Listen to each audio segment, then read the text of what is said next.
Save your sheep with your mighty hand as the world is cold in the dark of night. As the time has come to see the sun's light. While some fight for wealth, we fight for liberty. So to overcome the world is going to take even me to bring forth the kingdom, which is our ultimate goal. That's why we're telling Pharaoh to let our people go. Let our people go. Let our people go.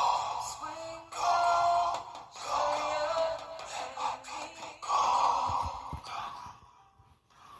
Hallelujah. You just heard the sounds of Let My People Go by Nakia, Brother Nehemiah, Sister Yaleah, and yours truly, Mikael Corbin Yahoo. We're here in Hebrew Vision Live with the special guests in the studio, or in the tabernacle, shall I say.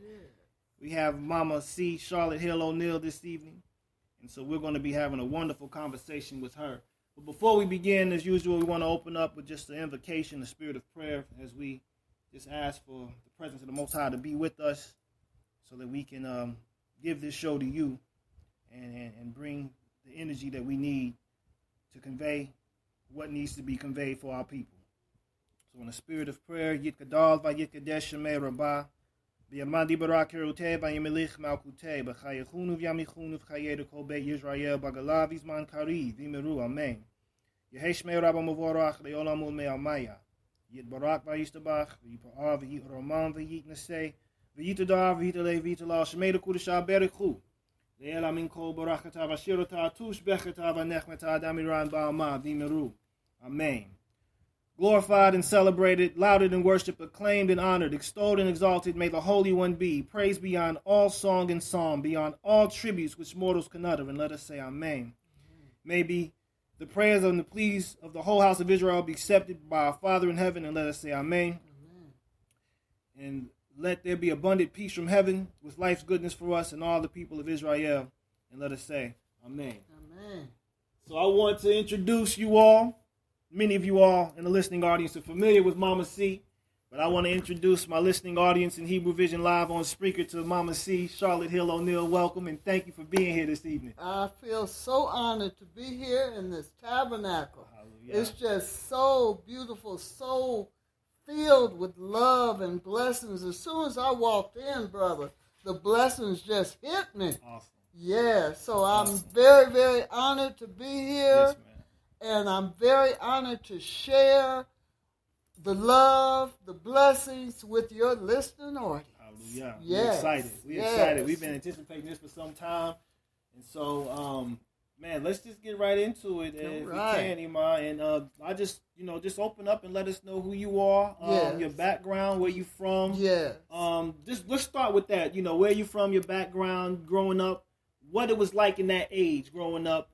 And then we'll kind of just lead up into the present. But let's start there. What it was like with you, growing up in this area. All right. I grew up on 827 Greeley. As a matter of fact, I want to start with a poem. There we And go. it's called Growing Up on Greeley. There you go. And I think many of your listeners probably know where Greeley is. Okay. I went to Dunbar South Elementary School, Northwest Junior High School, graduated from Wyandotte High School. I am a sister from the dot. From the dot. Yes, I am. Growing up on Greeley. 827 Greeley to be exact. And you better know how to act. It was the 50s and 60s and elegance surrounded me. All the ladies were fly. White gloves and flower corsages on their wrists, pearls on their lace and velvet-covered chests stuck way out in pride and elegance. These were ladies. They had their church clubs. We got to help them children in Africa, sister. They had their social clubs. They had their parent-teacher meetings and taking care of at least 3.2 children every day. And more than likely, they had their day jobs, like my mother, Miss Teresa Calzetta Garrett Hill, who did all of the above, plus had her own beauty shop and was the pianist and the organist for churches far and wide in Kansas City. Growing up on Greeley, and you better not fix your face to disrespect an elder, because everybody would come down on you hard like a hammer. When I was growing up on Greeley, the community cared. The community looked out for their own and had their own businesses and charm schools and stores with homegrown, guaranteed sweet, warm juice running down your chin and dripping on your toes, watermelon. Growing up on Greeley, and you had better be creative and know how to tap dance and take piano lessons from Miss Kushan and know how to sing, because everybody was into doo-wop, doo-wop, doo-wop, ooh, yeah, yeah. I know y'all remember that. Or in a get-down gospel group. And I come from a tradition of gospel singers like my Aunt Geraldine, who could shout the roof off of a church in a minute. Growing up on Greeley, and I had positive examples all around me. My mother, my father, M.J. Sterling, my family on both sides. My community. My community prepared me for a life of service and sharing and love of community in the shadow of Mount Meru in Tanzania, in Embasani Village in Tanzania, at UAACC with Mount Kilimanjaro outside my front door. Yeah, I grew up on Greeley, brother. And all of that poem, this poem is from my first poetry book, Warrior Woman of Peace. Philosophical life flows from an urban spirit in the African bush. I had a really, really blessed childhood. I've had a blessed life, brother. You know, and the blessings continue to flow, and the fact that I'm able to pass on, even transmit those blessings is sometimes like a dream to me. It really, really is, you know, because I know so many people have such traumatic childhoods, such traumatic upbringings, but I didn't. You know, I was really blessed from the time I was a baby to now, to be able to live my dreams, to be able to realize my passions, you know, and that is a blessing. That I thank the Creator and the ancestors for that blessing every day of my life, you know, and I think that even giving thanks is a way for those blessings to continue to roll. I always tell people it's like a boomerang. You know, you throw that love out and it comes right back to you. Yes, indeed. So my experiences in Kansas City really, really molded the woman that I continue to be to this day. My experiences as a Black Panther also continues to mold who I am. You know, I was always very interested in African history. We used to call it Black history back in the day. And I joined the Kansas City School of Human Dignity. And all the other members of the Kansas City School of Human Dignity, I was 17 years old in Wyandotte High School. Now just back up real quick. Okay. Some of us may not know what the Kansas City School of Dignity is, Human School of Dignity. What was that? Yes, the Kansas City School of Human Dignity, we would get together on a weekly basis and we would study our African history. And then we would go out into the community, to community centers, to churches, even to schools. And we would share that knowledge. Wow. As a matter of fact, Wyandotte High School was newly integrated, but they saw my passion in sharing knowledge about African history, and some of the teachers would ask me to come into the classrooms and share that knowledge, right? Right. So because all the other members of the Kansas City School of Human Dignity, including Brother Bill Whitfield, who became a Black Panther, who passed away maybe a couple of years ago, he also lived in Africa with his wife and his family. They first lived in Liberia, then they lived in Zimbabwe. They lived in Tanzania before Brother Pete and I went there. Matter of fact, they were some of the cadre of people from Kansas City who urged us to come there. But we'll get back to that story. Yeah. So, I had to be voted in because everybody else was like in their 30s and had children. And here I was 17 years old, But I had this thirst to learn more about our African history and to share that history. Mm-hmm. So, they said, hey, I could be a member. And it was just so fulfilling to be able to go to these different places, and write on the blackboards about where we were teaching on church basements and in classrooms, even in homes. Yeah. So I think that really prepared me for the next step in my life. When I was in high school, and I really enjoyed school. I really enjoyed school. As a matter of fact, I got such good grades that I was inducted into the, what do they call it? National Honor Society. Mm-hmm. Yes. Even though I had some discipline problems, but because my grades were so good, they kind of overlooked that. Right. One of the discipline problems that I had came about when I started hearing about the Black Panther Party. I started, seeing in the newspaper and on the news. They were on the news all the time, but the news media depicted them in a bad light. But when I started going what we call over town, and if y'all from Kansas City, y'all know what over town is, going to Missouri across that viaduct, right? And sometimes skipping school. Sorry to say that, but I would skip school because I wanted to be a part of the political education classes that were going down. And then eventually I started working at the Breakfast for School Children program. This is after I had joined. My dad always likes to talk about how he had told me at one point, he said, I don't want you going over there because all they knew was the negative aspects of how the party was depicted, on the news media. So he was, of course, frightened about that.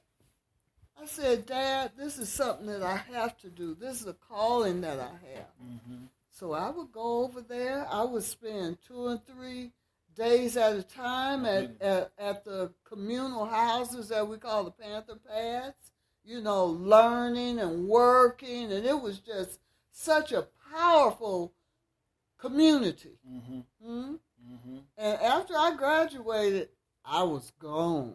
I joined, and in order to join, you had to read certain books. You had to educate yourself. You had to sit and have debates and discussion. A lot of people don't know that. Right. So it was a formal initiation. It was a formal initiation. It was an education, and you had to pass certain tests. There were people who would join who could barely read and write when they first came there. But they were encouraged to learn to read and write and to uplift their proficiency. Right. Because they wanted to be a member of the Black Panther Party.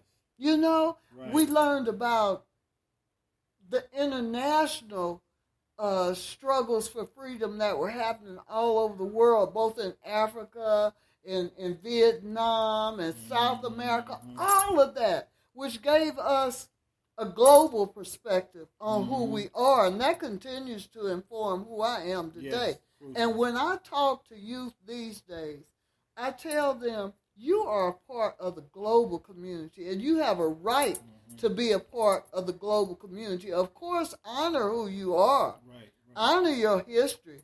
Honor your ancestors, Of course, give thanks to the Creator and honor the Creator first and foremost. But remember that you belong to the world.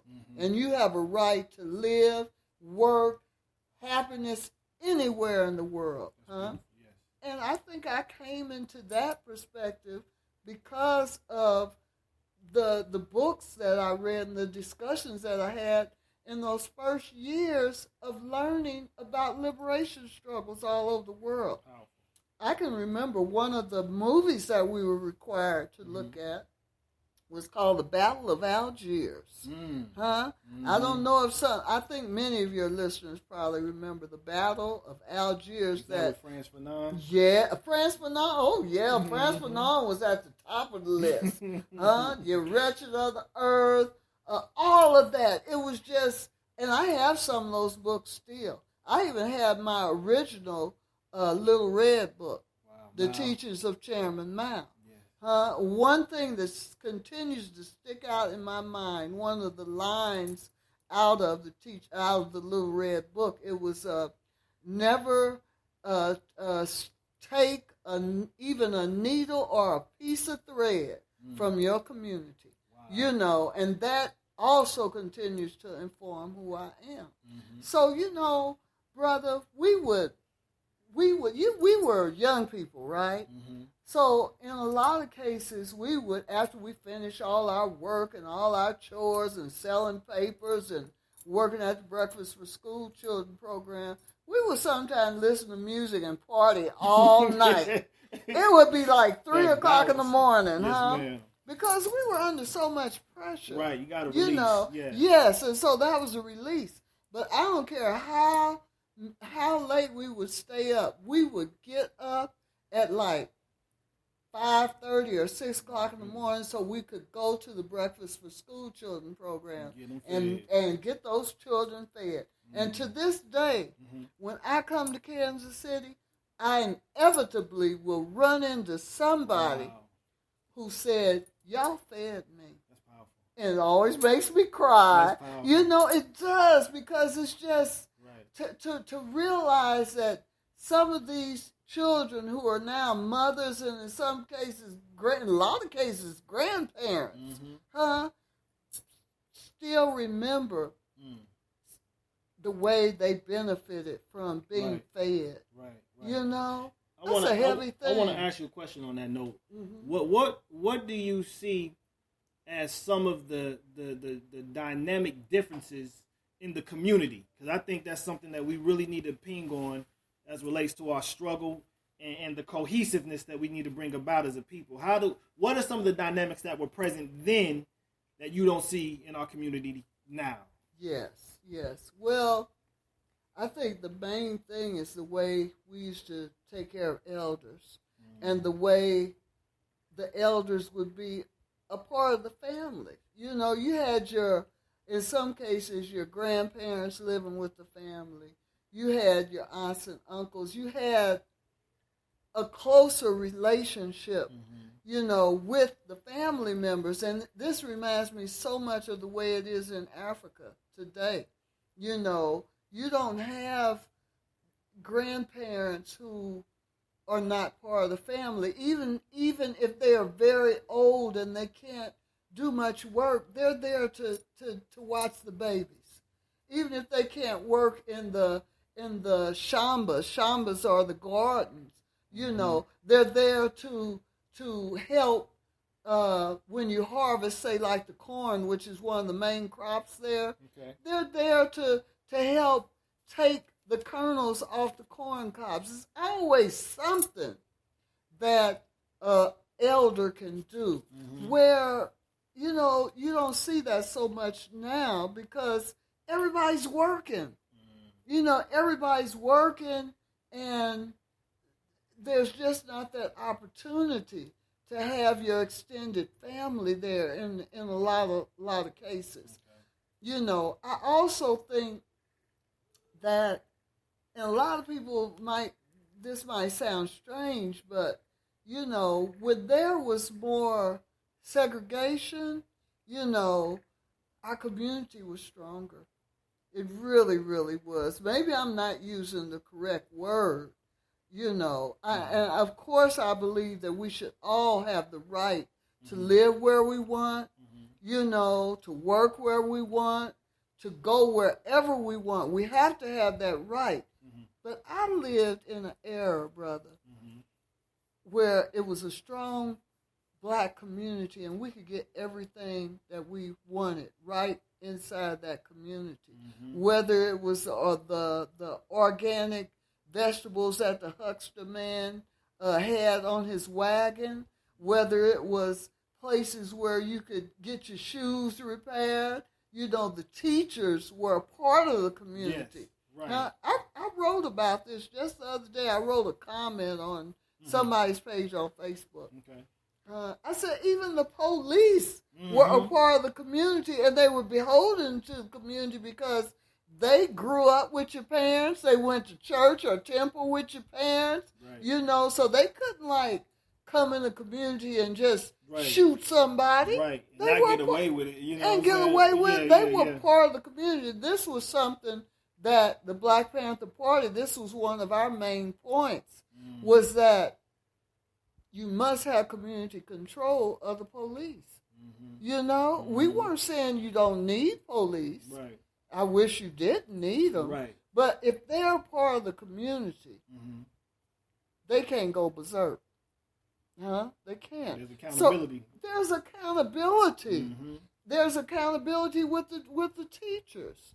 You know, I mean, if you're going to a social event and your teacher is sitting there beside your parent, and the parent realizes the teacher isn't on his or her job, they're going to get called out about that. But when the teachers come from communities that are far away, they know nothing about the culture. Right. You know, they know nothing and don't even care about the families. It changes the whole dynamic of what education is. You know, and I think our generation is one of the last ones who experienced this cohesiveness in the community. But something that gives me hope, brother, is that there are cadres of young people who are bringing all that back. I agree. You know? Yes, ma'am. Yes, and you know, when I come on tour, when I come on the Heal the Community tour like I am on now, I go to many cities all across America, and I see this in every city. That's awesome. It's awesome, brother, and it just gives me the most wonderful feeling. Even your family, brother, gives me such hope and inspiration. You know, I'm telling you, I am telling you, and you multiply that by the scores of families that I see in every city. We're coming back. I agree. We are, brother. I mean, we never really went away. We just kind of went down a little bit. But we are coming back. Ebb and flow. That's right. Well, where we're on the ebb and on the flow, and now we're on the flow. Ma'am. Yes, that's powerful. something we always sing about at home in Tanzania. We say we got the flow. Yes. Yes, So indeed. I have a lot of hope. Yes. I really do. You have to. Yeah. You know, I see these community gardens that are coming about. I was just at a community garden, a community a project yesterday. Is the Nile Valley project there in Missouri that Brother Dre is that was one of his visions. Shout out to Dre Taylor. Yes, Brother Dre Taylor and all the people who have helped him with that, helped him build that up, you know, including Brother Mickey Dean, who's one of the mentors there, and a whole bunch of other people. And they have that Males to Men group also that I spoke at last night. But I'm mentioning that to say it's things like that. You know, I see these urban gardens coming up all over the country also, and that not only gives an opportunity to the youth to learn how to grow food, it also is an opportunity for families to come together. I mean, when you're harvesting, you know, when you're planting, that brings out the African in us. Come on now. You know? Yes, indeed. Yes. And you know something that we still do in our community? We were planting trees. This was a couple of years ago. We had like 200 trees. that we were planting on one of our pieces of land. It's 7 acres, huh? Wow. We bought out all of our traditional instruments. Mm-hmm. You know, we had our drums, we had the dancing, all of that. And that still goes on. So, you know, when y'all doing your urban gardening, y'all's planting Kansas City, bring out those drums, That's huh? powerful. That's a great idea. Yes, it's a great idea. Yes. You know, it brings that energy. It brings that energy. Yeah. Yes, you know. Yeah. So, yeah, you heard it from me. Yes. So, I got a lot of hope, brother. That's awesome. Yes, That's yes. awesome. And then you have so many people who are homeschooling their children. Mm-hmm. I think that is beautiful, too. Either the homeschooling or coming together as a unit. Families are coming together as in a unified force to teach their children, even if it's supplementing what they're learning in the public school system. We got to do that, y'all, because no doubt. I'm telling you, with this Trump administration and all the things that are going down, you know, in education and how so many programs are losing their funding, we can't depend on the government. We can't. That was our premise when we were Panthers, too. You can't depend on forces outside of your community. Right. You know, you can't. Right. You know. And I think that's a great point. Grassroots. Grassroots. You know, with the Panthers, and I highly admire the Panthers and their 10-point program and everything. Now, what was the impact of the Panthers in Kansas City? I know you mentioned the child, Feed the Children program. What were some of the positive impacts? There's so many misconceptions of the Panthers. So many misconceptions. What are some of the positive impacts that the Panthers had in Kansas City? You know, I think one of the main things was uplifting people's sense of pride and people's sense of unity. Mm-hmm. You know, we also had the Bobby Hutton Free Medical Clinic. Did you know that? Not here. Yes, we had a free medical clinic where people could come and get. Now, we couldn't do surgery or nothing like that, you know, but we were able to help a whole lot of people because of that clinic.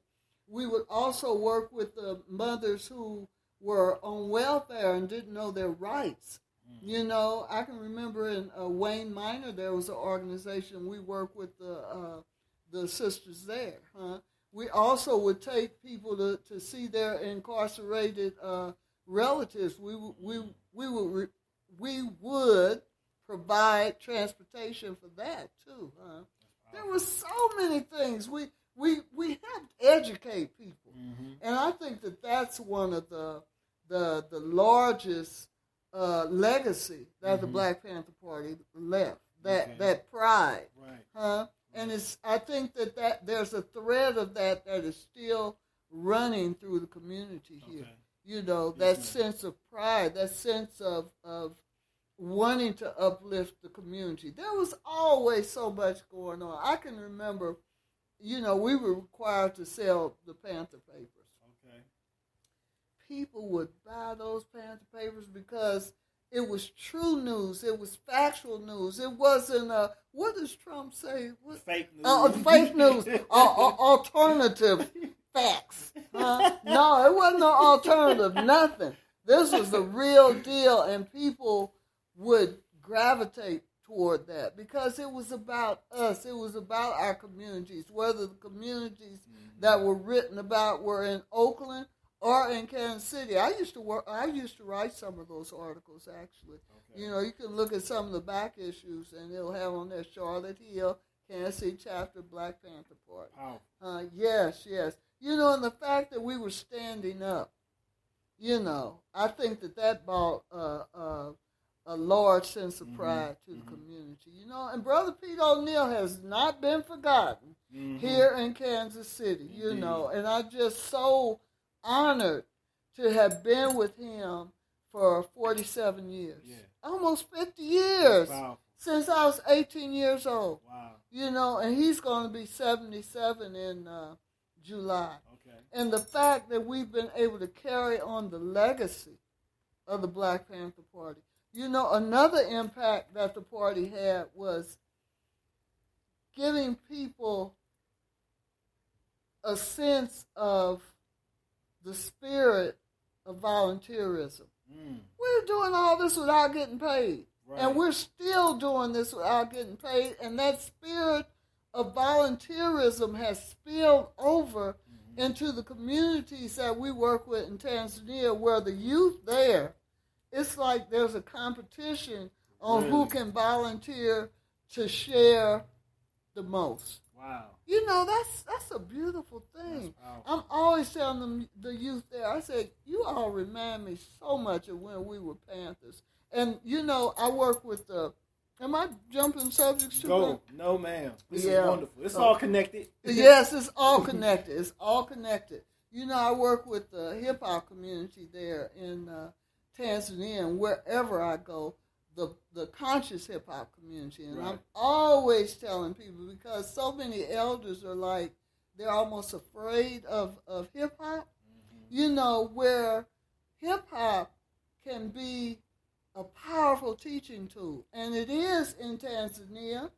And, you know, you'll hear those youth there, you know, rapping on all kind of subjects, like around the environment, around building Pan-Africanism, around knocking down borders, all of that. Yes. And, you know, that's how I feel, too. I'm excited all the time working with these youth. Yes. There's a new project that's been going on, and I was blessed to participate in, is going to the markets, the city markets, which get really kind of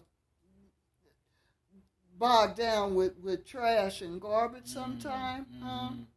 Going to the city markets, cleaning the markets, and then having jam sessions inside the markets. I love it. That's powerful. It's so powerful because it brings, and some of these brothers and sisters are stars in the hip-hop community. Really?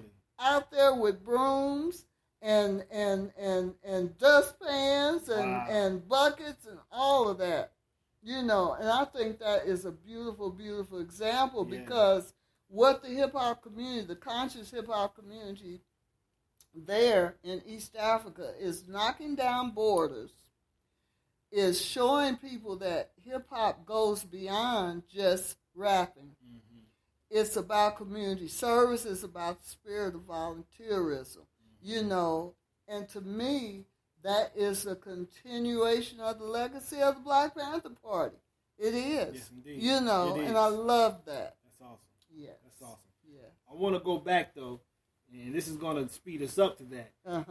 You mentioned Pete O'Neill, your husband. Yeah. Let's talk about how you all met, you know, and then some of the Panther activities that you all had got into, and then what led you all to transition from the United States, particularly Kansas City, over to Tanzania. Yes. Well, that's a long story there.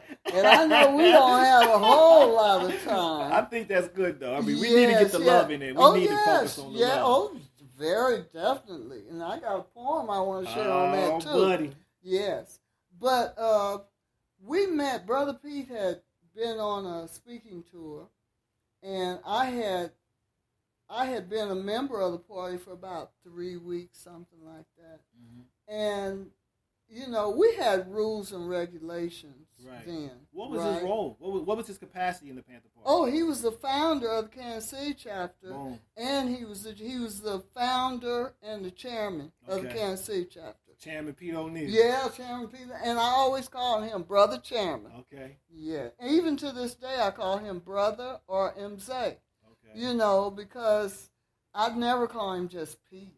That sounds disrespectful. Wow. Yes, because he's much older than me. He's 11 years older than me. You know, I have to give him his heshima. Heshima. I taught this word to the boys at the young men at Males to Men last night.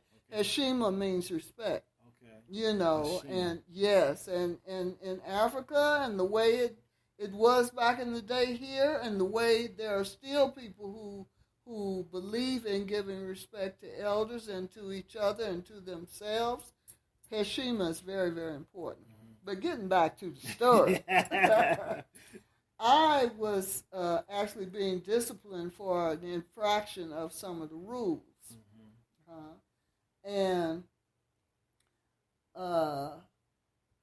when Brother P came, you know, we were being called out for some of the infractions of the rules. And so me and Brother P, we got into like an argument because he was telling me I didn't have the right to speak.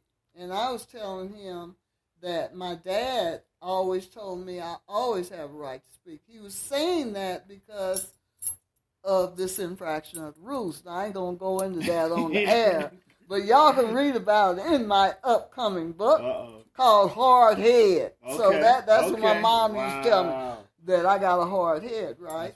And I still do.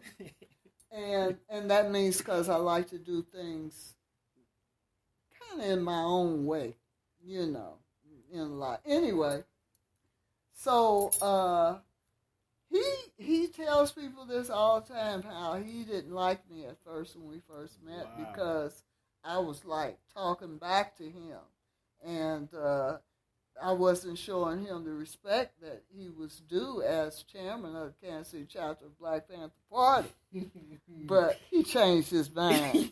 And within a month, we were living together. We didn't have we never had a formal marriage with license and all that because, you know, we felt like the government didn't have to sanction our love, our marriage. We went out to Oakland, and the then chief of staff, David Hilliard, who has unfortunately fallen into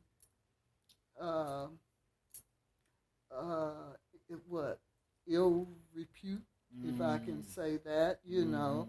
But I have much respect for his past and the things that he used to do very correctly in the community. But anyway, he pronounced us married. The chief of staff of the Black Panther Party, and I'm very proud of that. And I forgot what your question was. Just your meeting and some of the activities that you all formally did, and then what transitioned you to Tanzania. Yes, and so many of your listeners will, of course, remember COINTELPRO, the counterintelligence insurgency program that was initiated by the FBI, not in the 60s. This was initiated way back in the 50s, I think, maybe in the 40s, I don't know. And it was to intimidate, to infiltrate, to bring down the progressive organizations, whether they were Panthers or they even had surveillance on Martin Luther King and, you know, all kind of people. So COINTELPRO and J. Edgar Hoover, who was the head of the FBI back in the day, he declared that the Black Panther Party was the most dangerous threat to the internal security of America. Now, right? Can you just explain briefly why? Why would he say such a thing? Yes, and I always, you know, let people know it couldn't have been because of the weapons that we had. You know, of course we had weapons. We had weaponry training because we knew that we had the right to defend ourselves, our communities, our thresholds. It couldn't have been that, you know, because America continues to have the biggest arsenal of weapons on the planet. Undeniable. Couldn't have been that, right? So you ask yourself, what? Why did they think it was that we were the number one threat to the internal security of America? It was because we were building a unified front. We were building unity. We were building examples of how you could change the community. We were working with progressive people no matter what color they were, you know, even though our main focus was, of course, in the black community. But we realized that it wasn't about just the black community. It was about the upliftment of all poor and oppressed people. That was a threat. Just the way when Martin Luther King started talking about and Malcolm X started focusing on human rights, started looking at our struggle as a part of the struggle of the international community, that becomes a threat. Indeed. You know, when you wake up and you start waking other people up, that is a huge threat. So that, in my opinion, is why we were labeled the biggest threat to the internal security of America. There were white panthers, there were yellow panthers, there were red and brown panthers as well, right? Yes. They a lot of times were called something else, though. For instance, the brown berets. Okay. The brown berets, the red berets, the whites were called Mother Country Radicals. Okay. A lot of people don't realize there were Panther parties in other parts of the world, including New Zealand, including in India. As a matter of fact, we just had our 50th anniversary celebrations of the founding of the Black Panther Party, and some of our Panther comrades in New Zealand were there. Wow. You know, and Wow. you know, people were inspired by what the Panthers were all over the world. You know, I mean, England, you had Panthers in England. Wow. You know, you have solidarity communities all over the world also. And I want to talk later about what I call the modern day Underground Railroad. Please do. But let's go back to COINTELPRO. Okay. Because, then we'll come back to Pete. Yes. Well, yeah. Elder Pete. Okay, yes. But sorry. this leads to Okay, that. yes, ma'am. How he became an elder in Tanzania. Okay. It's mostly because of COINTELPRO. Wow. So COINTELPRO targeted a lot of the leaders in all the chapters across America, right? Some were out and out killed. One of the most widely known example was of Chairman Fred Hampton out of Chicago and Mark Clark. But there were other Panthers who were out and out killed also by police, right? By police, by FBI. But many Panthers were accused of things that they couldn't have done and were railroaded to prison and locked up. Some of our comrades are still locked up. Some have been released after having been locked up for like more than 4 decades. But they're now out, Like right? the brothers in Louisiana. Yes, Yes. that's Brother Herman Wallace, who was locked up for 40-something years, and when he was finally released, he had cancer, and he was so sick he died like 3 days after being released. Albert Woodfox, he was recently released last year. Yes, ma'am. I think it was last year. Yeah, you're right. And he's doing good. He's living in New Orleans now. He's my comrade. Matter of fact, we were on a panel together recently. I had the blessing to visit them while they were locked down in Angola. I'll tell you about that too. And the other brother who was a part of the Angola 3 was Robert King. He was in 20-something years. He's doing good too. And the thing that I admire about these brothers is they still are speaking on the other comrades who are still locked down. Brother Pete does the same thing. I digress. Let me get back to COINTELPRO. So Brother Pete was one of the leaders who was also targeted. He was let me give you a background on that. Clarence Kelly was the chief of police back in the day when we were Panthers, right? And it was we found evidence that he was involved in like something like gun runnings with some of the right-wing groups here. We gathered that evidence, and Brother Pete, along with a couple of other Panthers, went to Washington, kicked in the Senate, which you couldn't do that now because they got heavy security now. Right. Kicked in the Senate and tried to present this evidence that had been uncovered, to the Senate. Of course, he was escorted out, And he wasn't beat then, but he was beat later. They were beat later at a press conference in Kansas City at City Hall. But anyway, so I think it was like 3 weeks later, they enacted this law that said that you couldn't carry a gun across state lines. This was a new law, and that came about because Brother Pete had gone and kicked in the Senate.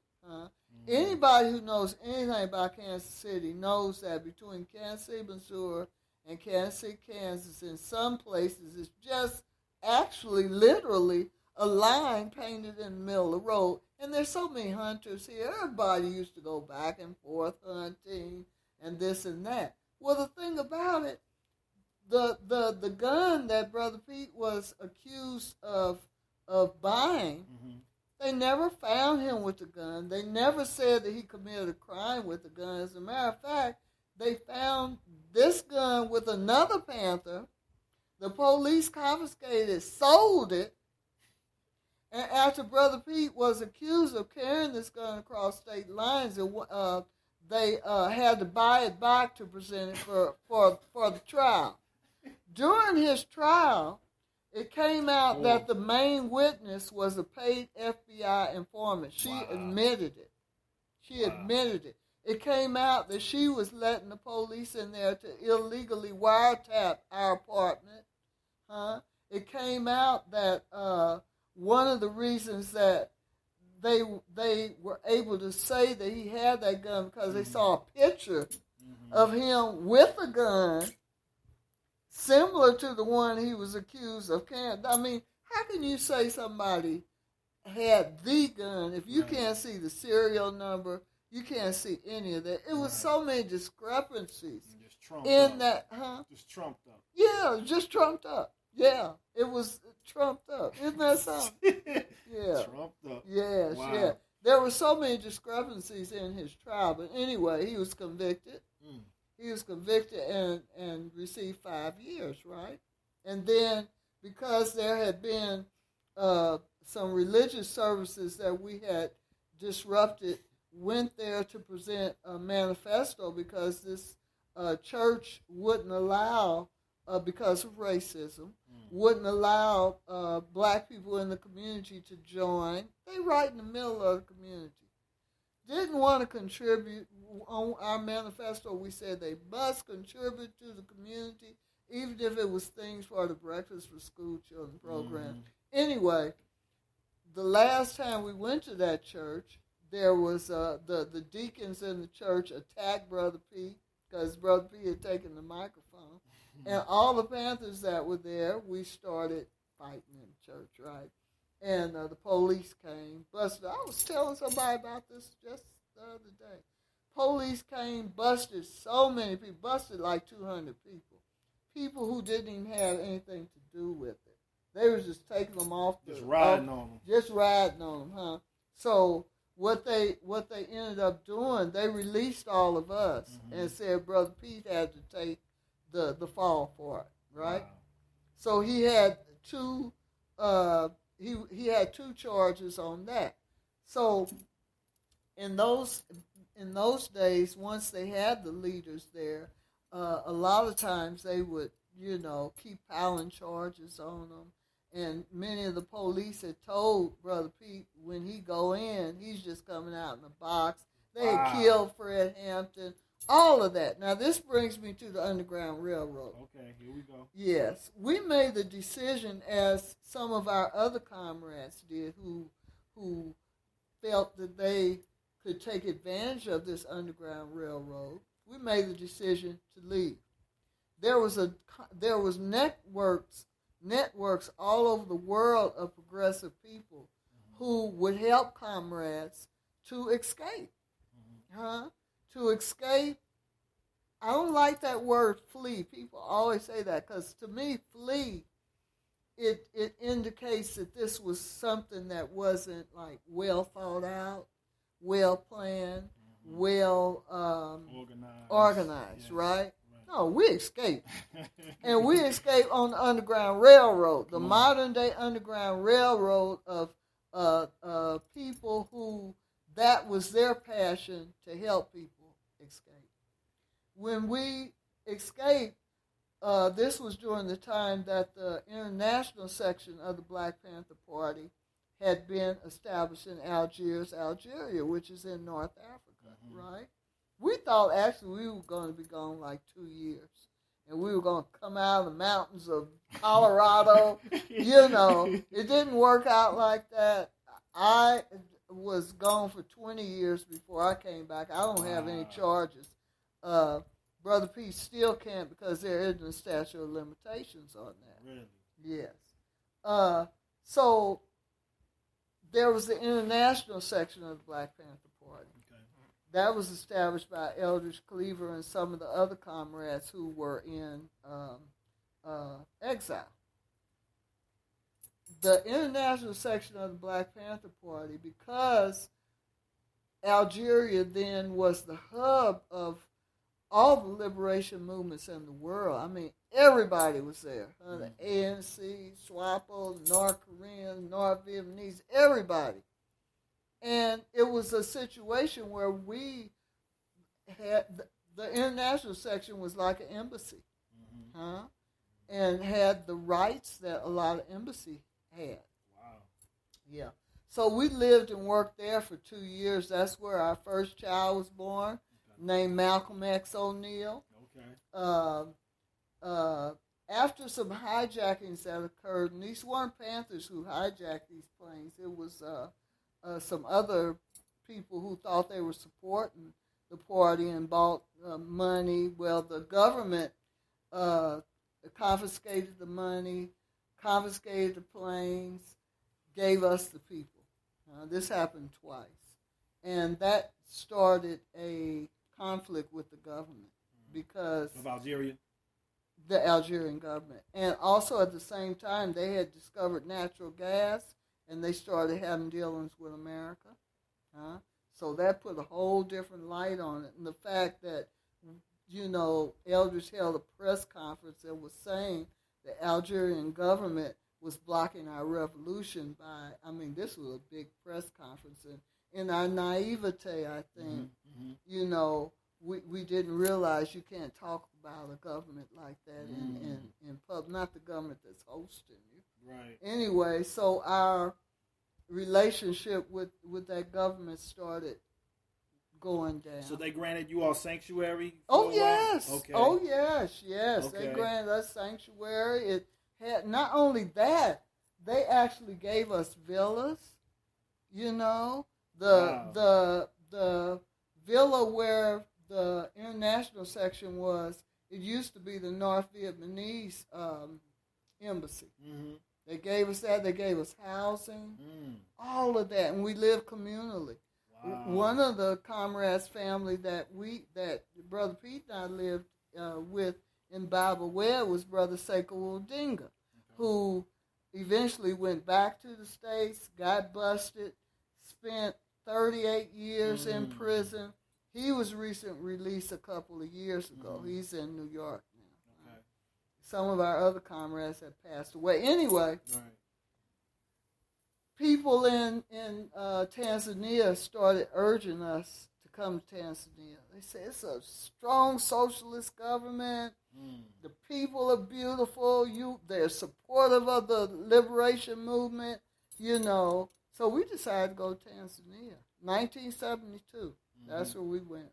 We eventually we moved to Arusha, Tanzania, where we became homesteaders, farmers. Wow. And we come from Kansas City. We didn't know nothing about farming, but we learned. We learned with the assistance of our neighbors and with the assistance of some books called Mother Earth Catalog. I don't know if you heard of that. Mother Earth. Yes. I keep saying I'm going to write them and tell them how they were so instrumental in our development. Brother Pete learned how to build windmills, because where we live now, when we first moved there was no electricity. There was no running water. You know, I mean, this was in the bush. I mean, hyenas used to come in hyenas, Cape buffalo. You know, people always say lions are the most dangerous. It's the Cape buffalo. They're the most dangerous one. Wow. We used to get all kind of animals there, huh? But now it's too many people, so the animals don't come there. So our experience has been very, very unique. Our daughter, Ann, we call her Stormy, she was born in Arusha. So Malcolm and Stormy, you know, they grew up learning how to farm. And we all worked together. I mean, I'm milking cows and making cheese, and we was raising thousands of chickens at a time, rabbits, grew all of our food. You know, we got Brother Pete and I became so proficient in growing our food. So when I see these community gardens now, I'm like, yes, you know, because that was our life. About. That's what it's about, brother. So what peace did you find in the midst of that? I'm sure that completely revolutionized your whole world. Oh, yes. You said what peace? What peace did you derive from that? Yes. I mean, one of the youth at Males to Men yesterday was asking me, you know, what is the one thing that stands out for me in our life in Tanzania? And I said peace. You know, because where we live the foothills of Mount Meru in an environment where we planted all those trees that are so big. I mean, they're stories. So you saw big. them come from nothing. Yes, and that blows my mind. Right. You know, it's so peaceful there. You know, at night, you can hear the bush babies. You can hear... Bush babies they look something like little monkeys, and they have this certain call, you know. And for years, I thought it was some kind of big bird. You know, I said, why are these birds doing this at night? I thought birds supposed to go to sleep. Come find out they were bush babies, and they're nocturnal. You hear cows in the morning. You hear chickens. You know, you don't hear no siren. You don't hear any sirens. You don't hear none of that, you know, and the community is so strong and so together, you know, and then the fact that we're able to work with these young people. I got to tell you more about our community. All right, we're going to get to that. I want to get that center. Yes, indeed. But can I, break up our conversation for a minute with this poem? Please do. Yeah. You want some djembe with it? How much time we got another hour. Another hour. You want some djembe with it? You want to go into go on and do some djembe. Yeah, that would be nice. Yes. This is one of my favorite poems. And it talks about, I might not read the whole thing. I don't know. But, no, I'm going to read another one. I'm going to read one about how I feel being Brother Pete O'Neill's wife. There we go. Okay? Because I tell you, I love that man. And he continues to be really the greatest inspiration in my life. Because when I look at the life that he led before he became a Panther and how he became after he was politicized. He always says it's like he was born-again Christian, but he was a born-again revolutionary. That's powerful. Yeah, so just hold on a minute. I don't have my glasses, y'all. Just hold on. Because I want to tell y'all how it feels to have been Brother Pete's wife for almost 50 years. And I hope that this will inspire some of the young couples out there. And this poem is called Wife Pleasure. My pleasure at being a wife is immense. The joy of knowing that I can be myself with my mate of more than 4 decades, even when there is mourning breath after a rough night. dusty paint-sprayed feet after working at my art all day, and terrible snoring most nights. And to know that I am still loved and honored is a delirious pleasure to me. To know that it's okay to sit in silence or laugh hysterically with my man anytime, any day, makes me feel more blessed than one can ever know. To know that we both enjoy the same sunset and sunrise, yet accepting each other's vast differences as individuals that make up the whole that is our we, makes me feel so secure and loved. To know beyond all doubt that we remain in love even when we fuss and disagree, to still be able to look at my man and feel the heat rising in my luscious thoughts about him gives me great pleasure, even after all these years and years and years together. What a blessing our love is. Indeed. Yeah, it's a Beautiful. blessing. That's a blessing. It's such a blessing to be with somebody who is your best friend, who is your comrade, who has gone through so many experiences, and we come out on the other side together.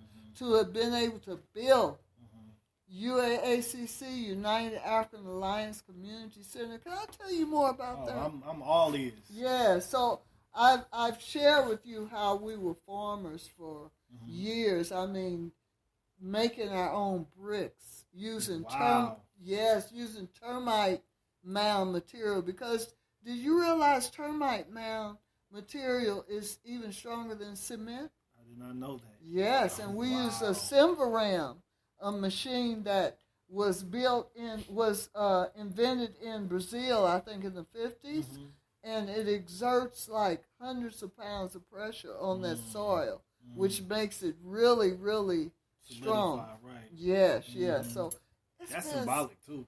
Oh, That's very symbolic. It is. Yes, that pressure. Yeah. Yes, it is. It most certainly is. Wow. So, we've had a very, very unique existence. There's been other Panthers who are in exile and who remain in exile, but I don't know if any of them were farmers. I don't know if any of them started a community center that people from all over the world come to be inspired by that work. I really don't. I haven't heard of anybody else who has done that. It's a very unique experience that I think inspires people very much, and that's what we want to continue to do. Okay. 9 years ago, Brother Pete founded the Leaders of Tomorrow Children's Home. Okay. And that came out of a need from the community, because that was during the time there was a lot of deaths as a result of HIV/AIDS, and This is over in Tanzania? Yeah, in Tanzania. And people in the community there in our village, they wanted us to help some of these children who had lost their parents, and because even in the villages, many people had started going to the cities, and it was kind of affecting the extended family to a certain extent. Right. We started that Leaders of Tomorrow Children's Home. We started with 18 children, and it increased to 23 children. One of the girls has now graduated, and she's not an active part of the program. We're raising 21 children now. Wow. 21 children. That's powerful. You These are know, orphans? some are orphans, some come from very difficult circumstances, you know. And the parents couldn't, or the grandparents couldn't, like, take care of them and stuff. Yeah. So we're educating these children. Awesome. They live with us. We take care of all their needs. We're their grandparents, you know. Not only that, we also have daily classes for youth in our community. Right now we have 45 students. Which entails, what does the curriculum entail? It entails English, because that's the business language. Okay. And, you know, and again, this comes from the needs of the community, because the people in the community asked us to teach English. Computers, basic computers. We were able to bring the internet there because our internet service provider has a philanthropic wing of the work that we do, and we were granted philanthropic internet connection. So we got internet in the village. That's awesome. Yes, it is. We have arts programs. We have music programs, including music production, because we have studio there, Peace Power Production. Okay. Yes, we have building construction architecture. There's a brother who's been teaching that for several years. Yes, yeah. And many of his students have gone on to be able to build their houses, to be able to get jobs as being able to, you know, do blueprints for people, all of that. We have a tailoring. We have dance, of course. We have health and nutrition, photography, video. And now we're getting ready to start a carpentry and welding classes. Okay. And the thing about it, you know, I was talking about the spirit of volunteerism. Right. All the teachers are volunteers. Wow. And many of them were students themselves who come back, who have this desire, this burning desire to continue sharing their knowledge. Matter of fact, that's our motto: sharing knowledge for community development. Powerful. It's very powerful. That's awesome. It's very, very powerful. So those are the basic classes, but when people come who have other skills, we incorporate that into it also. Now, is any of this connected with the documentary? I saw that documentary that you all had when you flew some children from Kansas City there. Yes. Is this all kind of connected with that as well? Well, yes. Let me see. That documentary came out in 2004. We hadn't started the Leaders of Tomorrow Children's Home. Okay. Those youth from Kansas City were a part of the Heal Community Cultural Exchange. Okay. And I'm telling you, when those youth, a lot of those youth came from De La Salle Education Center. Right. Some of them had difficult lives, you know, getting into trouble and all that. But once they were there, were able to interact with the youth there who were living their dreams, and you know, they were inspired to change their own lives. We continue to host, youth from all over the world. We host study abroad groups. Wow. Whose professors bring them there. Oh, my goodness. Yes, from universities, a lot of universities in the States, they come there, you know, and they're inspired to explore their own creativity, to build on the fact that they also are global citizens, you know, and cultural immersion and working with our students who feel so powerful in their spirits that they're a part of the international community. Yes, it is all connected. So this is from Europe, this is from Asia, all over the world. It's all over. Speaking of Asia, I spent 2 months in Shanghai, right, as a resident writer. This recently? This was 2 years ago. Okay. Almost 2 years ago. I was the first African to be selected for that program that's been going on since 2008, right? Wow. And I always tell you, this is again an example of how my training, my education as a member of the Black Panther Party strengthened me when I was in Shanghai. Because, you know, when you think of Shanghai, that's a very modern city.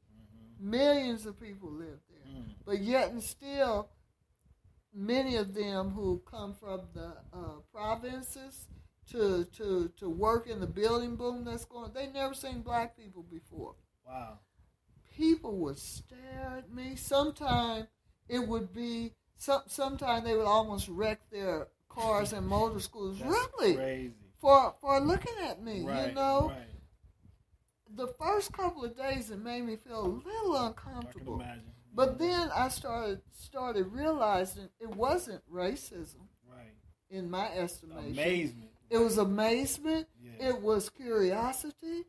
And the fact that I learned to understand that I'm a member of the global community just strengthened me, strengthened my shoulders, and I just represented, brother. Yes, when I walked through those streets of Shanghai, you know, I say with wrapped in my African spirit. Yeah, that's powerful. Oh, it was so Yeah. powerful. So they couldn't help but admire that. That's really, right. Because you're culturally, you know, aware of who you are. Yes. And they got no choice but to respect Yes, that's right. That's That's awesome. right. And I always like to tell young people, wherever you are, represent. Represent yourself in a positive way. Represent your family. Represent your community. Represent our tribe. That's a powerful, Yes. powerful Yes. word of wisdom. Yes, indeed. Yes, Yes. indeed. I would love to play your djembe, Bennett. Man, you play the djembe all you want. Man. Yeah, okay. We're here live again with the life of a revolutionary, Mama C, Charlotte Hill O'Neal. We've been having a great conversation, but now we're going to get into some of this vibration, Mama C, on this djembe. Go ahead, Yeah. Mama, do your thing.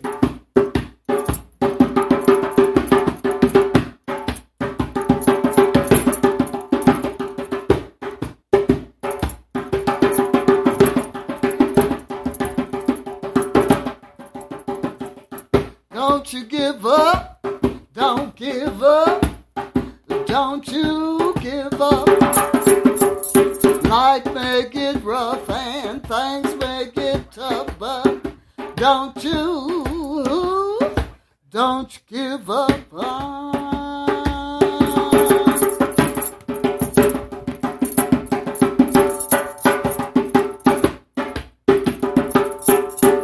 I just had to get that out of my system. That's all good. That's all good. Don't you give up. Oh, yeah. So, Never give up. as relates to Africa, I want to talk about what your preconceptions of Africa were prior to you getting there to the reality of Africa when you arrived, and what was the reconciliation of that? As far as were there major differences of what you thought Africa was going to be like when you first got there opposed to what it was, and then your love and appreciation for the culture of the continent of Africa now? You know, there wasn't a big discrepancy in what I thought Africa was and what the reality was, because remember when I was a student and a member of the Kansas City Human dignity. School of Human Dignity, Yes, ma'am. I learned a lot about Africa. Okay. I learned a lot about our history, right? And then interacting with people from Africa in Algeria, you know, people from Africa below the Sahara in Algeria, that gave me a lot of insight. And I think I had a very idealistic view of what Africa was, right? Okay. I think I had rosy-colored glasses. But even when I took off those rosy-colored glasses, I loved it. I love it. I love the atmosphere. I love, you know, the ocean and the mountains and the forest and the whole vibe there. I love the community spirit. Okay. You know, so it really wasn't much different from the reality wasn't that much different from what I had imagined. Right. And I think that's a real blessing. That's huge. That's a real blessing, you Indeed. know. One of the things that I had to go through, though, was this feeling that my history as African from the diaspora, Mm-hmm. that maybe that made me less than an African born on the continent. I felt like that for a long time. I really, really did. And subconsciously, or was it more of a conscious thing? You know, was it something that you couldn't pinpoint for a while, and then eventually you just came to recognize it, or was it something that you just knew? I think I just knew, and it took me many years to recognize the fact that, hey, you know, my history is just as valid as someone who's born on the continent, you know, and the things that our ancestors went through, that makes us definitely a part of the continent. And I always say, because a lot of us don't know and can't pinpoint our exact tribe, and I really don't like to use that word, but I'll just use it. I like to use community, right? Because the use of the word tribe came about during colonialism, really, you know. But I'll just use it for the sake of whatever. Everybody know what tribe. Right. Yes, you know. It's interesting that I took a DNA test. Okay. Last year, and the largest percentage of my DNA comes from Cameroon and Congo, and then I have traces of Mali, Ghana, and Nigeria, or what is you know, that area now. Right. And, Ashanti you know, yes, but I feel like we can claim all of Africa, and I think that's, you know, something I really, really took to heart, you know, because I almost lost myself in thinking that I wasn't African enough. You know? I almost lost myself. But I found myself, there brother. You go. I found myself, and you know, some people say that in some ways that I might carry myself more African than people who were born in Africa, and that's because, you know, the same brainwashing that we have gone through as people in the diaspora is happening in Africa, and I think in a lot of ways it's our duty as knowers to bring Africa back to Africa, you know. And that's happening. Yes. That's happening, and I think it's beautiful. Definitely it is. Yeah. There's a reconnection that you see of the diaspora just with the consciousness. Yes. You know, about being an African. Yes. You know? I think that's powerful. I definitely do. Let's see. You talked about the gardening. You know, what's the food like in Africa as opposed to like the food in here? I think that's something that, you know, we need to really like just look at and understand, you know, the types of foods in America. We're dealing with GMOs and things like that. Is that something in Africa as well, or in Tanzania more expressly? There are GMOs there, but the people are fighting it. It has been banned in Kenya. Okay. It's not banned in Tanzania, but the GMOs are mostly with some of the strains of corn. But most of the food is organic and natural. And it's really something when people come from the States and they first taste the food there, it blows their mind. Because the food is so flavorful. You know, like I was eating some potatoes the other day. I boiled some potatoes, and I'm used to potatoes really having this really strong taste. But these were like, you know, you really couldn't taste anything. Even the bananas here. Really? They don't have no taste. You know, but there, the food is so abundant. The fruits, we have so many fruits, so many vegetables. The food there is just fantastic. Awesome. It's really, really awesome. It is. So, you know, sometimes when I see how Africa is depicted in the news media, that, you know, everybody's starving and got big bellies and flies in their eyes and all that, you know, it's just a lie. Yeah. You know, you have pockets of that. Right. It's like You it's do. here, though. It's here, too. It's here, too. It's here, too. You know, and people sleeping on the streets here and all Right. that. Right. But there's this myth, you know, there's this myth of poverty in Africa where, you know, it's just not like that. And I just have to let people know. People might not have a lot of money, Right. but in a lot of cases you don't need a lot of money, especially if you got land. And most people got land where they can grow their own food. You know, so you don't have to live in a cash economy. You know, there's a lot of bartering That's going on. powerful. Yeah, it's very that's powerful. What's about. That's what's It's about. very, very powerful. I was communicating with a sister friend of mine just yesterday morning, and she was talking about how she likes to barter and how she's trying to get out of this cash economy and all that. Well, I feel the same way. We feel the same way. In some cases, according to what your lifestyle is, you do need money. Right. But you don't need it for everything. You don't. So when you talk about somebody living on $2 a day, they could be having an abundant life.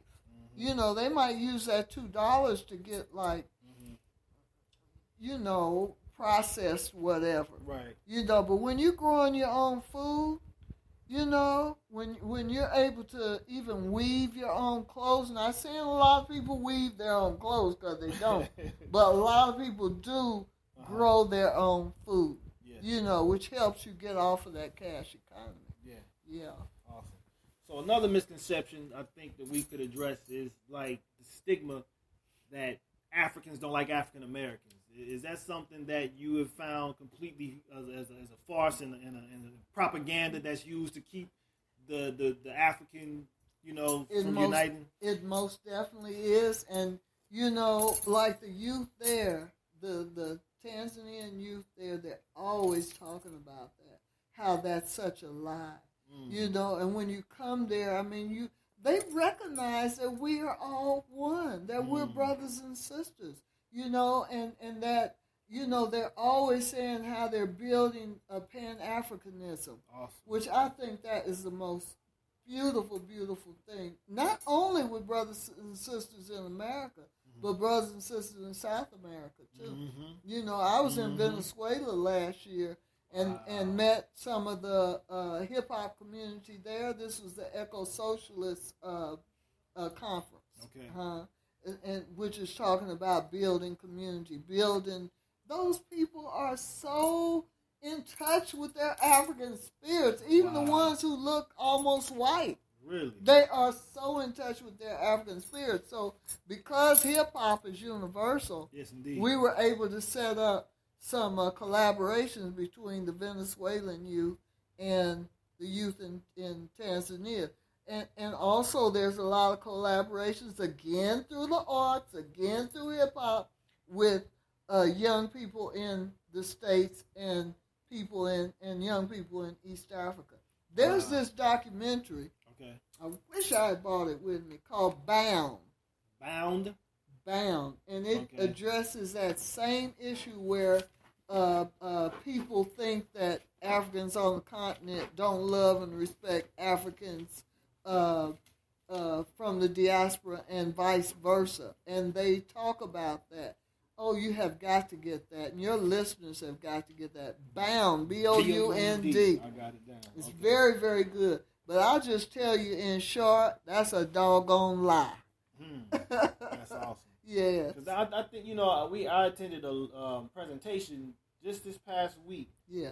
And one of the suggestions that the brother made to better our condition is to consider repatriation. That's right. You know, and one of the questions that they asked, well, where will we go? Because people in Africa don't want to deal with it. This is coming from a sister of African ancestry. She was like, they don't like us. They don't want us there. You That's know, so not I mean, true. these misconceptions That's need really to be a dispelled, misconception. especially if you've never been. Yes. You know, yes. so Now, Ghana is one of the few countries who has granted citizenship to Africans from the diaspora, and this happened very, very recently.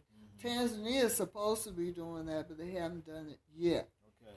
But the thing that I always tell people, when you come, I don't care what community you go to, you got to bring something to the table. Mm-hmm. You got to bring knowledge to the table that you can share.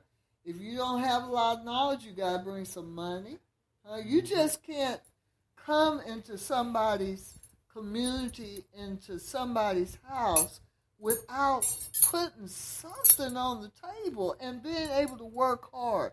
People come to the center, brother, and they see, you know, how we have built all this up, you know.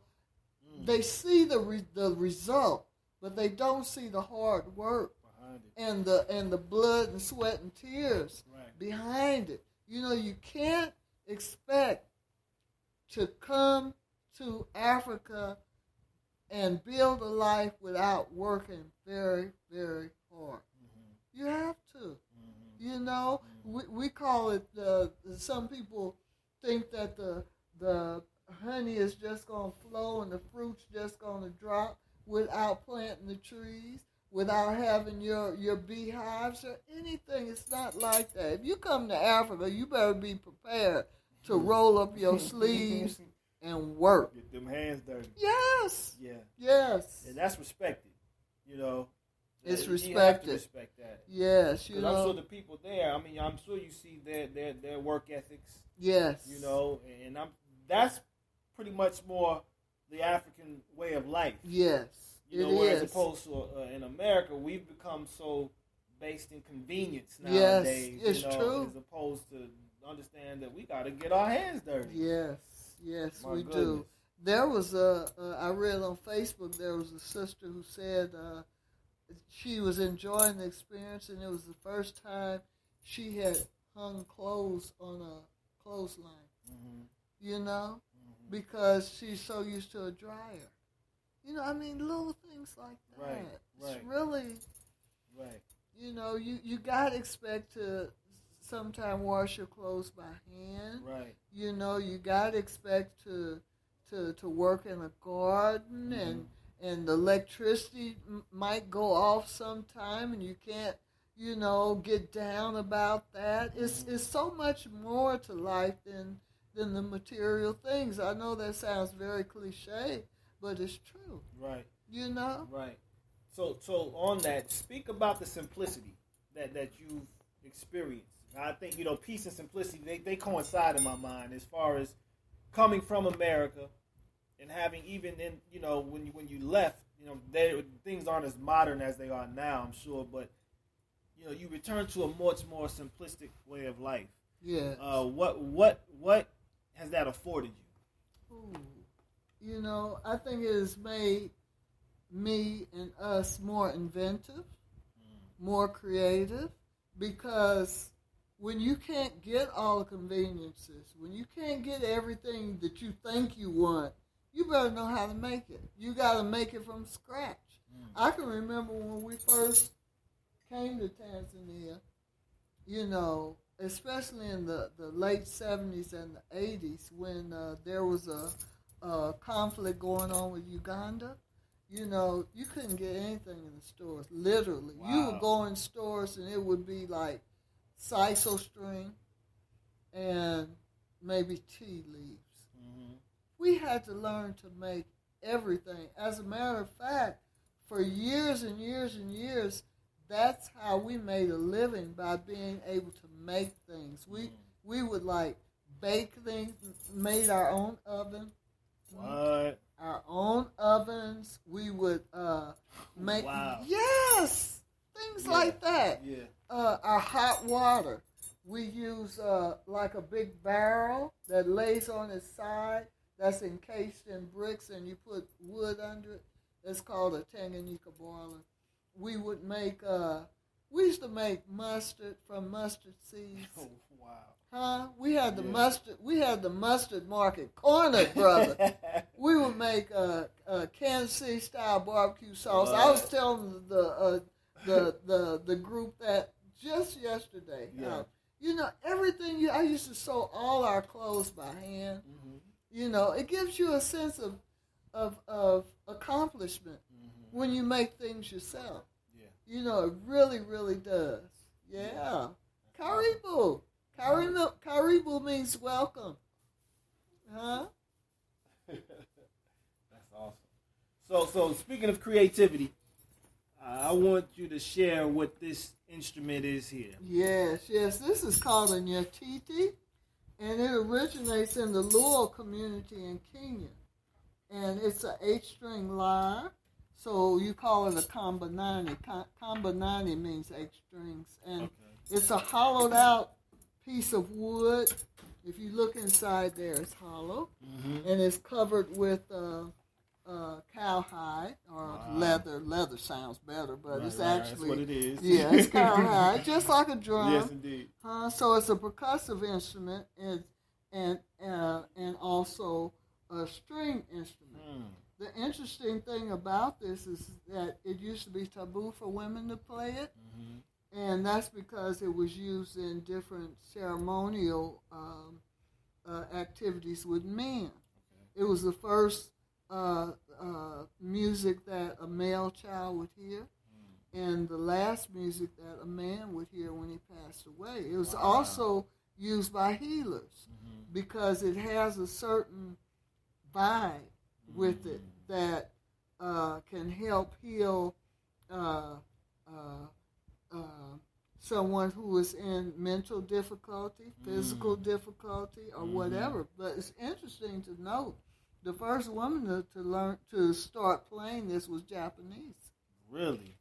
Yes. An African instrument. Yes. And she was a study abroad student, and she heard this instrument somewhere and was so intrigued by it, it woke up her African spirit. Mm-hmm. You know, because you can have an African spirit and not considered to be African. Right. She convinced this master musician to let her live in his village, and she lived there for 2 years and learned the language, went back to Japan, and became a superstar. Really? Her name is Anyango. Okay. And that sister, and I call her sister, she is very African in her spirit, and she continues to come to Kenya. Okay. We're Facebook friends. Okay. Yeah, she continues to come there and has concerts, and she has a lot of respect for Africa. Okay. You know, and I run into a lot of musicians like that. It's, you know, your African spirit can be cloaked sometime in a different so-called race. Mm-hmm. You know, it can. Right. That's where we all come from. That's where we all come from, you know, and people a lot of times they forget that, you know, until it like hits you over the head like a hammer. You know, it ain't nothing you can do. Yeah, so awesome. This is how it sounds.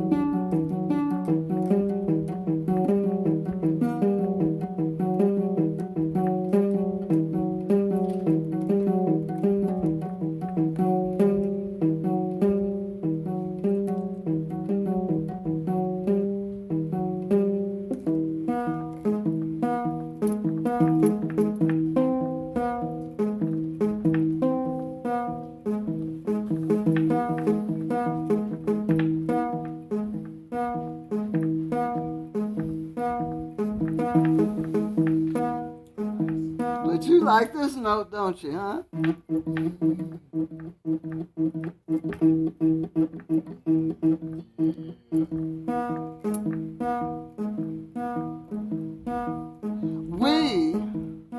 We are the knowers. We're the dreamers, and we're the sowers. We're like indigo children.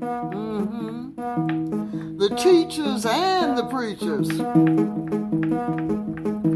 And we're the chosen. We're the artists and we're the seekers. And we walk, y'all. We walk, y'all. We walk. We walk the way of the new world.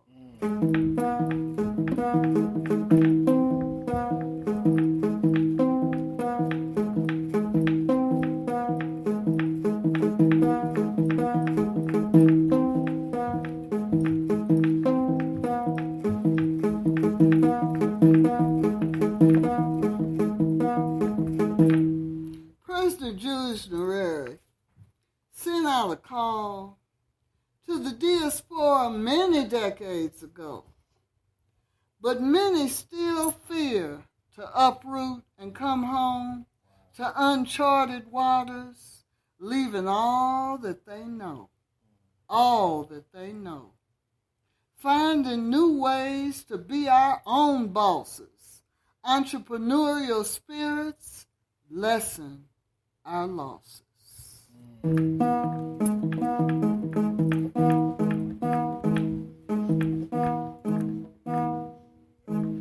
We're the knowers, y'all. Spread the knowledge.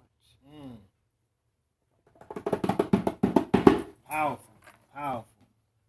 So music is in your soul. Oh, yes, it is. Were you a musician as a child as well? I was, and that's because I come from a family of musicians. My mother was a pianist and an organist in the church for like 50 years. My dad, he was a vocalist. My aunts, all of them sing. Mm-hmm. Some of them were painters. You know, you were expected to be an artist. You were encouraged to be an artist. You know, I can remember when I was 5 years old in kindergarten in Dunbar South Elementary School, and I was selected to be the conductor of our little orchestra, you know, and we performed at, what's it called? Memorial Hall. Okay. Memorial Hall still Yes, ma'am. around? Right over here off of 7th Street. Yes, I remember that so well. And my Aunt Ruby, she sold me this beautiful little, I think it was a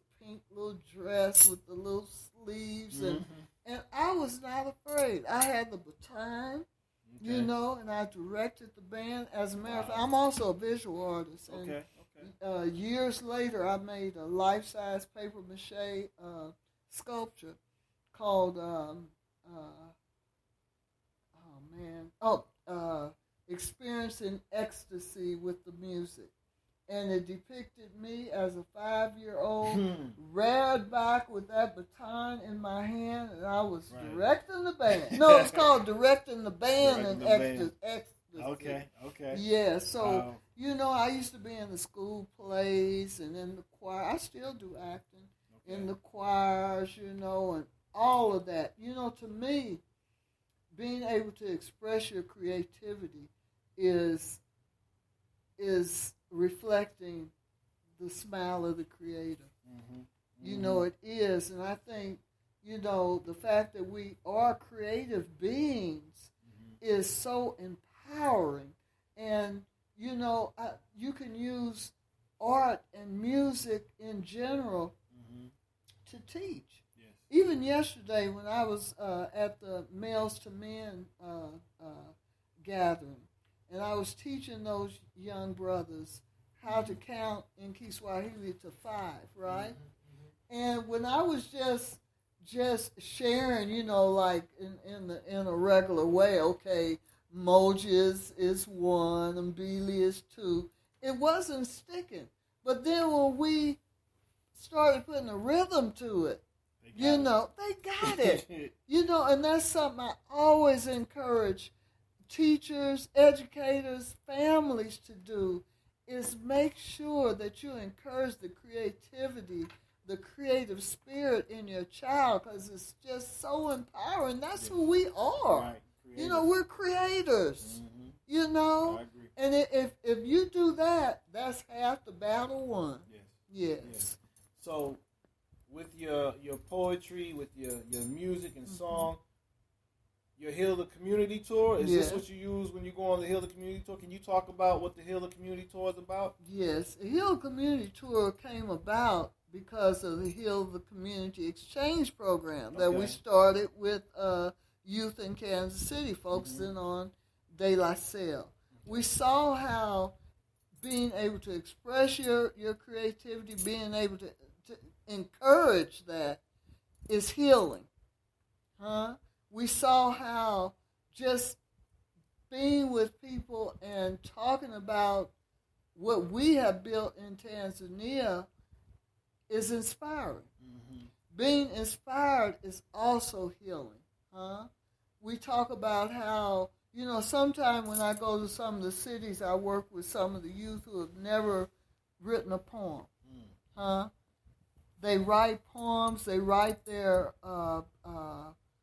hip-hop verses, and it's like a cathartic experience where they're able to let go of some of the traumas that they've had. So when I go to these different community centers and universities, the main thing that they like me to talk about is our life, and I used to resist the fact that I am a healer.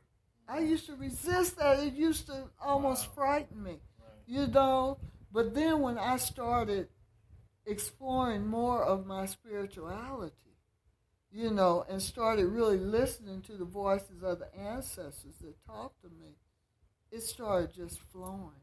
Where you can touch someone,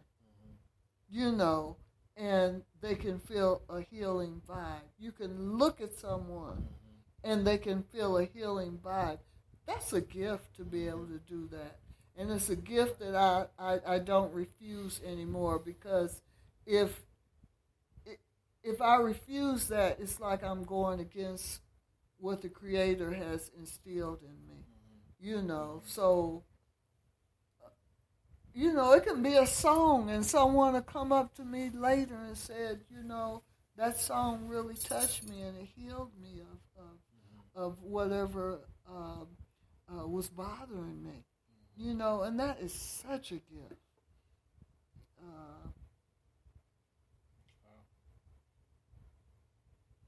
I'd like to sing a song real quick.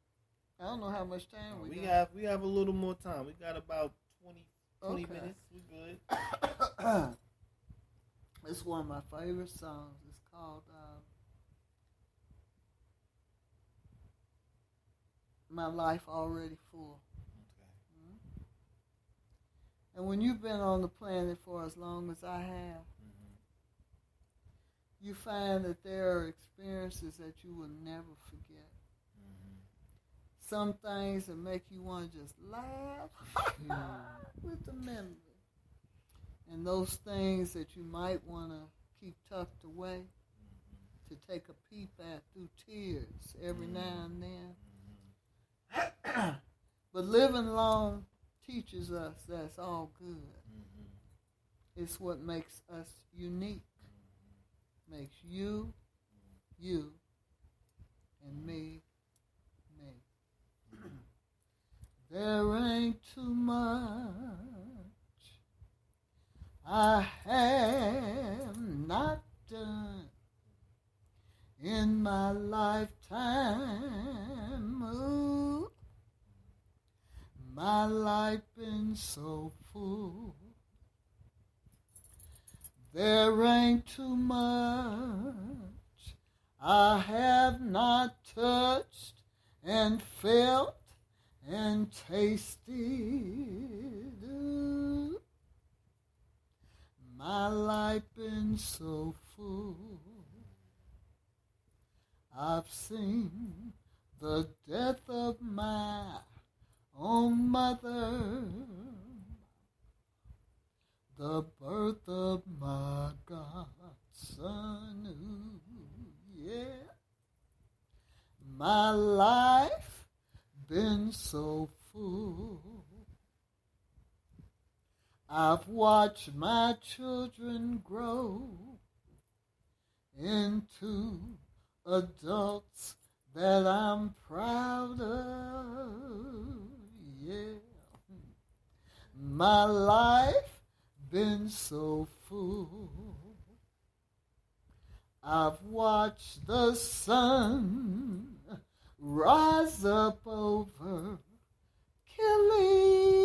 Achilles' left shoulder. Kilimanjaro. Yeah. My life been so full. Ooh, yeah. So full. Hey, yeah, yeah. So full. Whoa, whoa, whoa. Yeah. My life is already full. I've watched yellow flowers fill city lots of jam-packed highways. Yeah, ooh, wow. My life been so full. I've watched this body change, but my smile stays the same. Yeah. And it's still full. Hey, yeah. So full. Yeah, yeah, yeah. So full of blessings. So full of love. So full. Yeah. Yeah, y'all. Live your life to the fullest. Yes. Yeah. Indeed.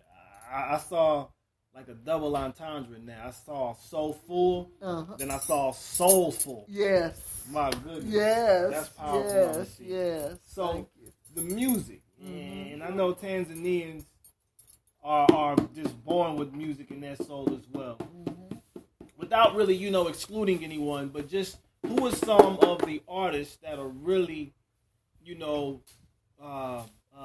making their mark in Tanzania in the hip hop industry, and what are some of their lyrical content about? Yes. I think that's important for us to get to know here, because I definitely I'm gonna start YouTubing and looking them up and things like that. Maybe if somebody, a DJ, connected with me on Facebook, as a matter of fact, from Tanzania recently.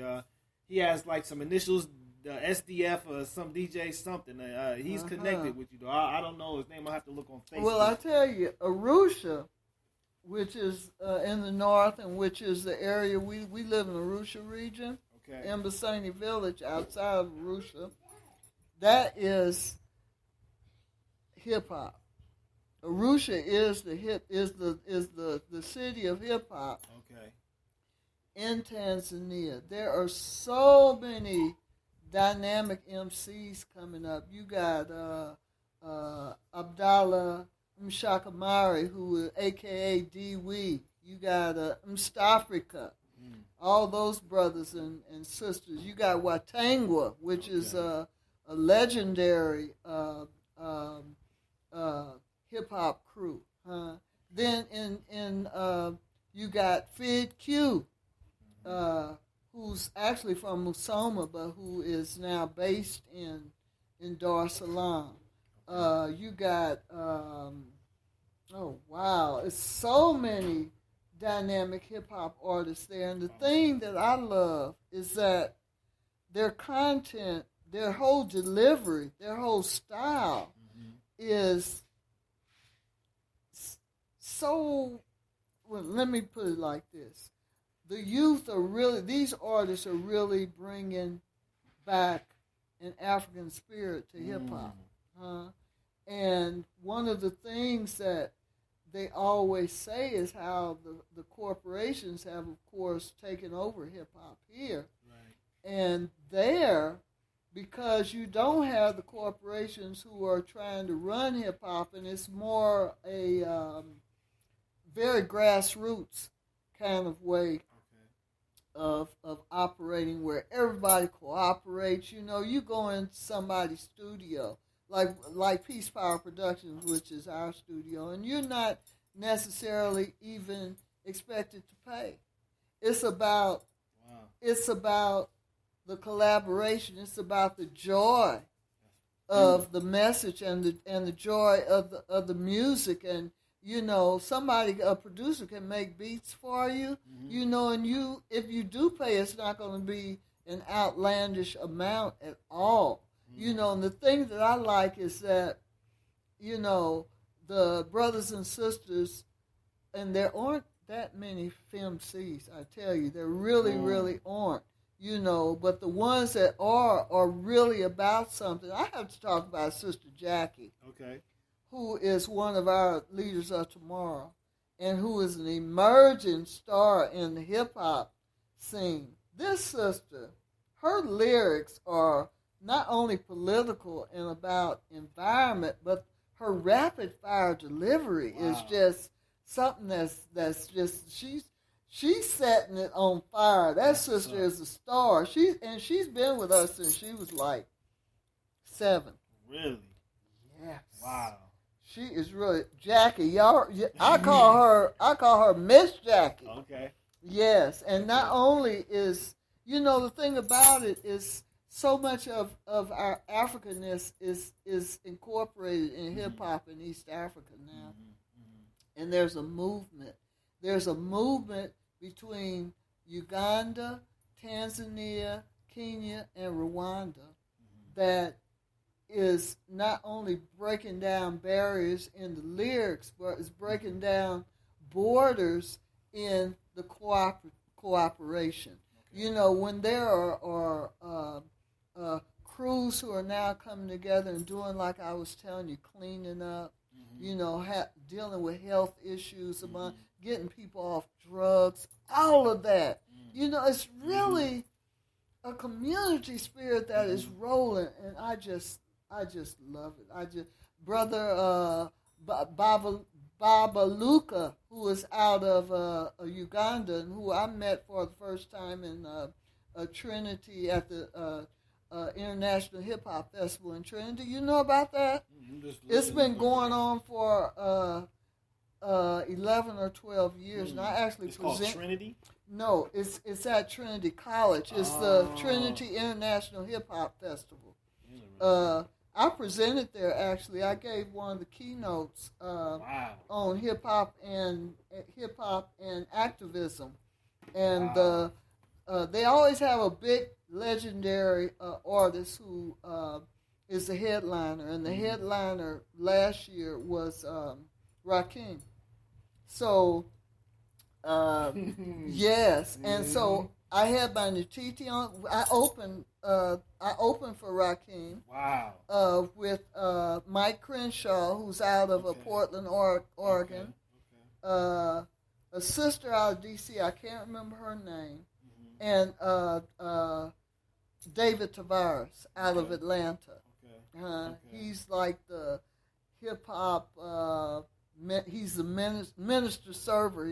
That's what he is. His AKA minister server, right? Okay. And so we had djembe drum, nyatiti.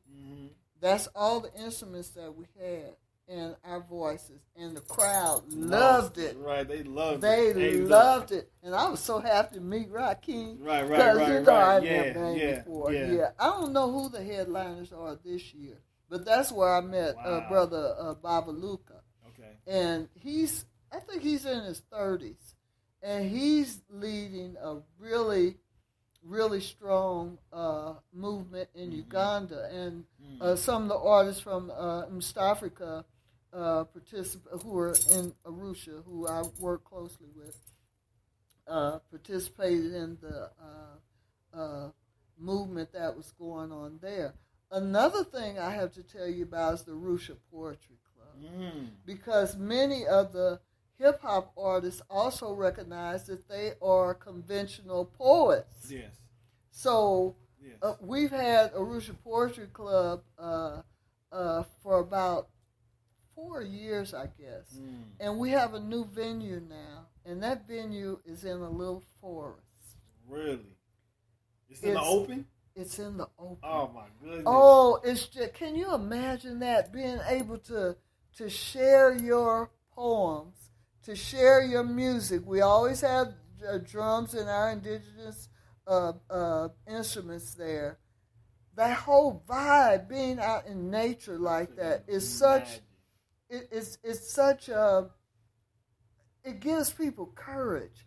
it's something about being in a building, in the walls and everything That's that kind thing. of make Right, it's right, kind of right. scary sometimes. Right, But right. being out there in nature, That's rooting. That's like you're man, rooting. You know what I'm you're saying? rooting. Oh, You know, my and it's goodness. just so beautiful. And I feel so blessed to be. We have the Arusha Poetry Club like every 2 weeks, Okay. every other week, Okay. twice a month. So people are just anticipating that. People just That's anticipate. a good space too. 'Cause Yes. you give them a little time to create and then reflect and prepare. Yes, and Hungry. now the poets are coming to Peace Power Productions, and we're recording it. We're making Wow. a new CD and DVD recordings. Okay. The visual and Yeah. the audio. Man. So That's powerful. I mean, it's a lot rolling That's in Arusha. It's a lot Yeah. rolling in East Africa, and I hope that some of your listeners will collaborate with us. There's a brother here. What's his name? Who's a hip hop artist, and I just love his work. Less is more. Is it less? Brother, he got locks. His name is Roy Sauce. Handy. You know Sauce? Yeah, Royce. I'm Yeah, I familiar with him. love I'm his familiar work with too. him. Yes, ma'am. yes. So Sauce, if you listening, Yeah, I want to yeah. do a collab, There you brother. go. Yes. His work is really. He did one on Panthers too, Okay. and his latest one was on the upliftment of women. Okay. He has the melanin connoisseur. Yes, line. yes, melanin connoisseur. Okay. Yeah, I mean, there's a lot of artists here who are very dynamic. There's Shane Evans. You know Yes, Shane? ma'am. I know Yeah, Shane. Shane has been to the center. Okay. He's been Yeah, to he's the an center. international brother. Oh, yes. He was right there at Peace Power Productions. Awesome. Yes, Very even talented. M1, of From Dead Prez. Prez? Yeah, Yes, he been ma'am. there. Okay. Yes, Yeah, yes. M1 is real. Yeah, so, I love hip hop. I sometimes think I was born in the wrong era. Wow. And I myself can't rap, Okay. but I give very good background. No doubt. Yes, no I doubt. do. No So, doubt. But you you're a know, poet too, so Yes, that's, I'm a poet too, but Yeah. I don't have that. the rhythm, huh? I don't have that rhythm. Okay. I don't. I try so much, Yeah. I can get little. It's all good. Yeah, it's all It's good. all good. It's all good, but a lot of the youth like my kind of jazzy voice. Yeah, yeah. So I'm on so many tracks. That's what's up. Yeah, I That's really, crucial. really am. That's crucial. And I like the fact that hip hop joins us all together. It does. It does. I was walking down the streets in Shanghai, and this young Chinese, to say ni hao, that's like a greeting. Okay. And when he walked by, he said, ni hao, yo. I just loved it. I thought It's it was everywhere. It's everywhere. Yeah. It's everywhere, and I encourage it. Yeah. I encourage the positive, Right. conscious Right. hip hop artists who are about something. Crucial. Crucial. Yes. We getting close to eating, but I think this question, I really want to end on this because I think it will encourage us in our moving forward as African people. Mm-hmm. In light of the political climate Mm-hmm. that we're now facing, there's a new push and a scramble for Africa. Of course, we know Africans in America are struggling. Africans in New Guinea, the Free Papa movement is taking place. Right. What do you see that Africans internationally, in the diaspora and at home, need to do in order? Given your background, your experience in retrospect, what can we do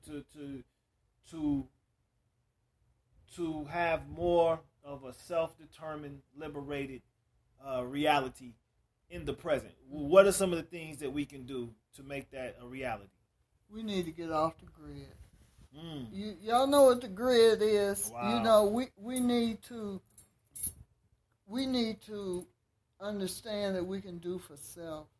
And when we do for self as much as possible, that will allow us to join hands with other people who are doing for self. That's what this eco-socialist movement is also. It's about getting off the grid. It's about what some of you all are already doing, starting to grow your own food, starting to teach your own children, starting to make your own decisions about how you're going to live your life. And if you're always waiting for grants from corporations, if you're always waiting on the government to do this and that, you never get off the grid. You know, this is how the growth of the breakfast for school children came, because the government wasn't feeding the children, and we couldn't wait on the government to feed the children. We had to do it ourselves. So that's my advice, is as much as possible, get off the grid, strengthen your entrepreneurial spirit. There's support the businesses in your own community, and the businesses in turn have to support community projects. That's the way it used to be back in the day. It really, really did. Before we had all these malls and all of this and that, we did for self. Get off the grid, y'all. That's my advice. My goodness. Yes. Powerful. Yeah. So if someone ever comes to Tanzania, how do they get in touch with Mama C? How would they do that? Yes. I'm on Facebook as Charlotte Hill O'Neal. We also have a website, www.uaacc.net. You can write me. I'll put my email out there. I guess I can put my email out there. Yes, Mama Charlotte's Music 2@yahoo.com. But probably the best thing is to contact me on Facebook. Just inbox me. We welcome y'all, but please know, when you come to UAACC, United African Alliance Community Center, be prepared to roll up your sleeves. Be prepared to share your knowledge with the community there. Be prepared to work. There you go. But you're going to have fun, too. Awesome. Okay. Awesome. And we welcome y'all. Please, it could change your life. Send your children there. Wow.